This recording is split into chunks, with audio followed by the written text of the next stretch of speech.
Planète idéale consacrée à la protection de notre biodiversité. Nous parlons de ce rapport 2018 du Fonds mondial pour la nature qui tire la sonnette d'alarme face à la destruction de notre biodiversité. Et c'est avec Claes Tino, directeur exécutif de l'ONG EDI. Alors, monsieur Tino, certains pays comme le Kenya renforcent des mesures de protection des animaux, des éléphants, de ces pachydermes. C'est le cas, on l'a dit, du Kenya. Je vous propose maintenant de regarder ce reportage. Il a été tourné il y a plus d'un an. 105 tonnes d'ivoire partent en fumée à Nairobi au mois d'avril dernier. La plus grande crémation d'ivoire de l'histoire. Le Kenya, en brûlant 5% du stock mondial de l'or blanc, a lancé un message fort aux braconniers. Perdre nos éléphants, ce serait perdre une partie essentielle de l'héritage qui nous a été confié. Tout simplement, nous ne permettrons pas que ça arrive. Nous ne serons pas les Africains qui sont restés sans rien faire devant la disparition des éléphants. Face à une recrudescence des massacres d'éléphants et de rhinocéros, les différents pays africains s'équipent. Des patrouilles canines, des formations militaires pour les rangers des parcs ou encore des équipements high-tech, drones, caméras thermiques, armes automatiques. La lutte contre le braconnage ressemble de plus en plus à une guerre que les pays africains ne pourront pas gagner seuls. Si le monde veut continuer à avoir des espèces comme les rhinocéros et les éléphants en liberté, alors il faut que tout le monde apporte son aide. Ce serait injuste de laisser ce problème aux pays africains et d'espérer que les pays africains gèrent ce problème. C'est une problématique internationale. Selon l'Union internationale pour la conservation de la nature, la population des éléphants d'Afrique vient de connaître sa chute la plus importante depuis 25 ans.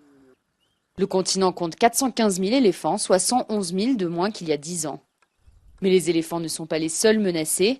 Plus de 5 000 rhinocéros ont été tués pour leurs cornes ces 8 dernières années.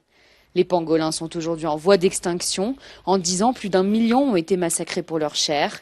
La Conférence mondiale de protection de la faune en octobre dernier a pris plusieurs mesures drastiques pour enrayer le braconnage. Il faut que nous gardions ces problématiques en première place des agendas des gouvernements. Nous devons garder l'attention forte du public.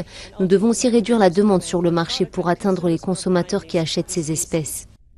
Le trafic illégal d'espèces animales représente 20 milliards de dollars par an, ce qui en fait le 4e commerce illégal sur la planète après les armes, la contrefaçon et les êtres humains.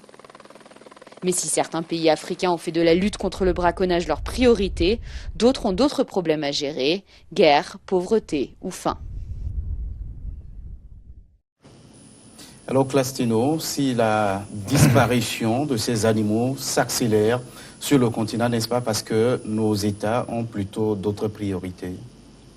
D'autres priorités, oui, mais ces gens de priorités ne doivent pas prendre, comment on appelle, dans l'assumption sur la réalité. Je félicite le Kenya par rapport à ce qu'ils ont commencé par faire il y a 1 an et j'espère qu'ils vont continuer. Et dans ce reportage, j'ai vu d'autres personnes qui sont intervenues et qui ont dit des choses sensées, par exemple, décourager les acheteurs au niveau international. Décourager. Donc moi, j'aimerais que les Africains eux-mêmes trouvent des solutions pour gérer ça en Afrique d'abord, et les partenaires qui doivent venir doivent travailler au niveau international vers l'Europe, l'Asie, pour décourager les demandeurs. Donc, les autres problèmes dont parle la guerre, la famine, la pauvreté, existent toujours et ça va toujours exister. Mais si nous laissons ces animaux disparaître, on aura beaucoup de problèmes après pour en avoir. Mais la guerre, ça va s'arrêter. La famine, ça va s'arrêter. Mais ces animaux, la disparition de ces animaux, on ne peut plus la voir. Pourquoi les autres? Je disais qu'il y avait avant 300 espèces d'éléphants. Aujourd'hui, il n'y a que 2. Il y a eu combien? 298 qui ont disparu. Il ne reste que 2 espèces. Alors, si les 2 espèces disparaissent aussi aujourd'hui, je pense qu'on n'aura plus jamais entendu parler de l'éléphant. Nos petits-enfants ne vont pas comprendre ce qu'on appelle éléphant. Ils ne vont jamais connaître ça. Voilà qu'il faut que la protection de ces pachydermes devienne la priorité numéro 1. Je dis bien la priorité numéro 1 pour tout le monde. du haut, du sommet de l'État jusqu'au plus petit paysan dans la forêt. Parce que le paysan de la forêt doit aussi dire que l'éléphant n'a pas été créé par Dieu par hasard. Les rhinocéros n'a pas été créé par Dieu par hasard. Les pangolins n'ont pas été créés par Dieu par hasard. Ce n'est pas pour le chèque que Dieu les a créés. C'est pour apporter un plus dans notre environnement. Et nous devons tenir compte de cela. Donc c'est très important qu'on puisse respecter ça. On a vu dans cet élément la destruction des tonnes d'ivoire suffisant pour décourager ceux qui alimentent ce trafic. Là, je ne suis pas d'accord. Je ne suis pas du tout d'accord. Ce n'est pas la meilleure méthode pour moi. Regardez, je vais vous dire une chose. Je donne l'exemple, par exemple, de la Hollande, où j'ai fait mes études.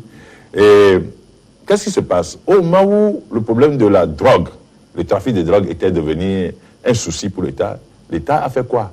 L'État hollandais a légalisé la drogue d'une manière à créer des centres où les gens peuvent aller s'approvisionner de la drogue. Du coup, le prix de la drogue a chuté. Et les trafiquants ne trouvaient plus le marché hollandais comme un marché porteur. Ils ont abandonné. Ils ont abandonné. Donc, en brûlant, par exemple, ces tonnes d'ivoire, qu'est-ce qui va se passer? Il va y avoir encore de manque de quantité qu'ils ont besoin. Alors, ils vont chercher à détruire encore plus. Et le prix va augmenter parce qu'il n'y en a plus. Mais moi, j'aurais aimé, par exemple, que ces tonnes d'ivoire saisies puissent être, je ne sais pas, vendues d'une manière symbolique ou bien déprécier la valeur. Ainsi, les gens vont dire, ça ne coûte plus rien. À quoi bon aller tuer un éléphant? Parce que le kilo d'ivoire aujourd'hui est à 1000 €. Un kilo d'ivoire est à 1000 €. Supposons que tous ces tonnes d'ivoire ont été vendues à 100 € le kilo. Mais pas à l'extérieur. C'est papier partout. Mais on dit aux gens de ne pas faire sortir. Qui sera intéressé encore? Qui? Ça n'a plus de valeur. Plus vous interdisez quelque chose, plus ça prend de la valeur. Plus vous interdisez, plus les gens veulent en avoir. C'était comme la cigarette. Au moment où la cigarette était interdite, au moment où l'alcool était interdit. Mais les gens spéculaient et ça avait une valeur. Une fois qu'on a libéralisé ça, c'est fini. La valeur est perdue. La valeur est perdue. Mais ce n'est pas pour ça qu'il faut laisser les gens détruire les pachydermes à cause des défenses. Le gouvernement kenyan a pris une décision. Si tous les pays africains faisaient comme ça, en symbiose, le territoire, le continent africain va être surveillé. Par exemple, le Togo prend quelque chose comme ça. Avec les moyens de télécommunication, de communication aujourd'hui, le Togo fait la même chose, le Bénin fait la même chose, le Burkina Faso fait la même chose.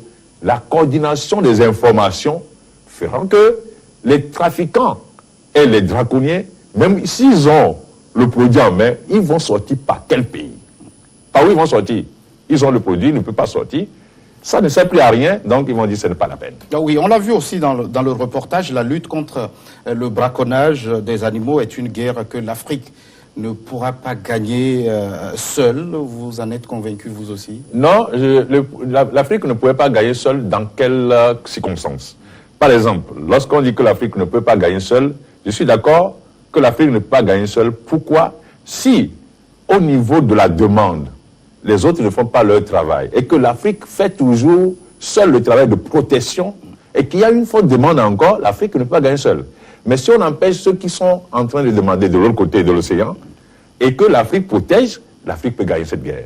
Là, dans ce cas-là, je suis d'accord avec eux. S'ils peuvent aider l'Afrique en empêchant que les produits rentrent chez eux. Quand ça quitte l'Afrique, ça rentre par l'aéroport d'un pays, par le port d'un pays européen. Qu'est-ce qu'ils font là-bas de leur côté? Alors, la forte demande dont on parle, c'est en Asie. Comment agir contre le marché asiatique? Mais les marchés asiatiques, les défenses d'éléphants ne s'évaporent pas de l'Afrique pour se retrouver par magie sur le territoire asiatique. Ça part par l'aéroport, ça part par le port. Pourquoi l'Asie n'arrive pas à arrêter ça là-bas? Pourquoi l'Asie n'arrive pas à interdire l'entrée sur le territoire ou bien faire quelque chose pour décourager ceux qui dépensent de l'argent dedans? Si l'Asie veut aider l'Afrique par rapport à ça, l'Asie a les moyens. Si l'Europe veut aider l'Afrique par rapport à ça, l'Europe a les moyens. Je vous dis qu'une fois qu'il n'y aura plus de demandeurs, il n'y aura plus de fournisseurs. et c'est fini. Alors vous, acteurs de la société civile, vous dénoncez souvent ce que vous appelez la corruption sur la chaîne. Alors, elle se passe à quel niveau précisément? Ça se passe à tous les niveaux. À partir de, d'abord, même ceux qui sont les gardes forestiers. Ceux qui sont les gardes forestiers. Parmi eux, il y a des gens qui sont corrompus. Ils sont corrompus. Parce que ils peuvent voir. Par exemple, j'ai suivi la dernière fois un reportage où quelqu'un a tué les rhinocéros, il a coupé les défenses, il a caché dans une brousse, dans une forêt. Donc, parce qu'il a vu qu'il y avait les gardes, il a caché. Et qu'est-ce qui s'est passé? L'un des gardes, ayant vu cela, a pris ça dans leur véhicule et caché dans le véhicule pour aller jusqu'en ville, cherchant à voir à qui ça appartenait pour pouvoir échanger contre de l'argent. Malheur pour lui, il a été suivi et on l'a attrapé. Ça, c'est quelqu'un qui est corrompu. C'est quelqu'un qui est corrompu et qui aide ceux qui font ces gens de braconnage. Sinon, en voyant ça, moi à sa place, j'allais laisser ça à sa place et j'allais maintenant organiser une surveillance autour pour voir qui va venir chercher cela. Et à partir de là, vous allez attraper la personne et attraper tous les commanditaires. Donc la corruption commence par là-bas.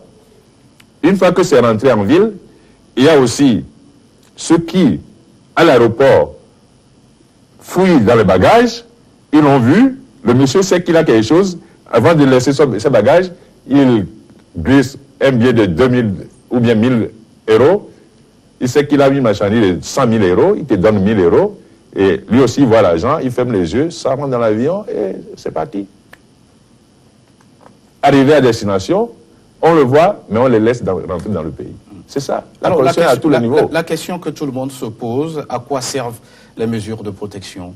À quoi servent les mesures de protection? Non, les mesures de protection... Est-ce qu'elles sont efficaces? C'est efficace, ça, c'est efficace. Je vais vous dire une chose. S'il n'y a pas de mesures de protection, le minimum que les États font aujourd'hui, ça fait longtemps qu'on avait dit qu'il n'y a plus d'éléphants en Afrique. Hein. Non, reconnaissons quand même qu'ils ne font pas assez. Ils ne font pas assez, je dis, mais ils font quand même le minimum. S'il n'y a pas ça, il n'y aura plus jamais d'éléphants. Regardez ce qui s'est passé au Togo ici, dans les années 90, à cause du vent de la démocratie, mal compris par les gens. Ils ont détruit complètement la faune. Ici, au niveau de Bassa et autres, les gens, les singes et tout ça, les gens les ont découpés en morceaux. Et la viande était partout par terre. Et je ne sais pas, en 90, 91, 92, j'étais parti à Bassa, j'ai vu, en allant à Bassa, il y avait des animaux, les éléphants qui étaient quelque part là. Tout ça, ça n'existe plus aujourd'hui. Avant que vous partiez, vous allez les voir. Mais aujourd'hui, il n'y en a plus. Alors, au niveau international, ces animaux sont protégés par la CITES, la Convention pour la protection des espèces animales menacées d'extinction, alors que nos États ont ratifié. À quel prix on peut véritablement mettre en œuvre cette convention? La convention, moi, cette histoire de convention, de traités, des trucs signés par les États et tout ça, je trouve que c'est du pipeau. Les gens ne font que signer des papiers et ça n'engage que ceux qui l'ont signé. La réalité se trouve dans le pratique de tous les jours que la population vit. Et regardez, CITES, normalement, c'est un élément qui doit protéger. Mais dans les textes de CITES aussi, on dit si tu as une autorisation, c'est-à-dire un certificat qui permet à ce que le truc rentre, ça veut dire que ça ne protège pas. C'est pour juste régulariser le commerce. Ça ne protège pas, ça n'interdit pas à 100%. Parce que si tu as des produits que CITES dit, non, ce produit ne doit pas rentrer dans ce marché sans le certificat d'origine. Alors, ça protège quoi? Ça dit seulement qu'il faut qu'il y ait une trace que ça vient de tel pays. Ça ne protège rien du tout. Ça régularise seulement le commerce de toutes ces histoires-là. Les oiseaux, comme tout. Parce qu'il y a des oiseaux qui sont dans la liste de CITES, qui rentrent tout le temps. Les perroquets, par exemple, des trucs, qui rentrent tout le temps en Europe. Ça protège quoi? C'est des histoires. Qu'on arrête de nous dire que ça protège, c'est des conventions qui engagent ceux qui l'ont signé. Ça n'engage pas la population. Et vous estimez que cette convention ne protège vraiment pas les populations d'éléphants dont on... Ça ne protège rien du tout. Parce que ces organismes sont mis en place et ça génère de l'argent pour ceux qui les ont mis en place. Ils vivent sur le dos de cela. Donc, je ne vois pas ce que ça rapporte à l'Afrique. Je ne le vois pas du tout. Parce que si ça protégeait, on ne peut pas au même moment avoir une autorisation, un syndicat qui permet à la personne de rentrer dans un autre pays avec ça. Ça doit être interdit carrément. Voilà la réalité. Alors, Clastino, le trafic illicite d'espèces animales représente, selon les estimations, à 20 milliards de dollars par an. C'est le 4e commerce illégal dans le monde. Alors, où vont les revenus de ce commerce illicite? D'abord, le commerce illicite de ces trafics d'animaux, de défense et autres, va d'abord nourrir le terrorisme, ça nourrit beaucoup de trafics comme des ventes d'armes et autres. Ça dit que c'est un moyen aussi, comme la drogue, hein, pour financer le terrorisme et tout ça. Donc, si les gens savent qu'ils veulent vraiment lutter contre le terrorisme et tous les autres, ils doivent lutter aussi efficacement comme on fait aujourd'hui contre la drogue. Ils doivent prendre le problème du trafic des animaux et des défenses comme un sujet de drogue ou bien des armes. Ils doivent les mettre sur le même pied d'égalité et lutter contre cela. Sinon, l'argent refinance des circuits de banditisme, de mafia, de destruction. Mais on crée cet argent des milliards de dollars. Vous croyez que c'est dans les banques en Europe ou bien quelque part, ou bien sous les matelas de ces trafiquants? Non. C'est un circuit organisé qui circule et que ça revient créer des problèmes dans les pays. Parce que, vous voyez, dans un pays comme le Zimbabwe ou bien le Kenya, qui a beaucoup d'éléphants, si on amène les défenses pour aller vendre, qui ramènent de l'argent, qu'est-ce qu'il faut faire maintenant? Il faut créer des problèmes sociopolitiques, sorte de guerre, où l'État sera obligé de tourner tout ce qu'il a comme moyen vers là-bas. Et en ce moment, eux, ils sont en train de continuer par faire le trafic. On l'a compris, c'est un trafic qui alimente les guerres, l'instabilité sur le continent. Merci d'être passé sur ce plateau, Clastino. Vous êtes directeur exécutif de l'ONG EDI, Environnement et Développement International. Merci à vous qui êtes restés à notre compagnie. À très vite pour un nouveau numéro de votre émission Planète Idéale.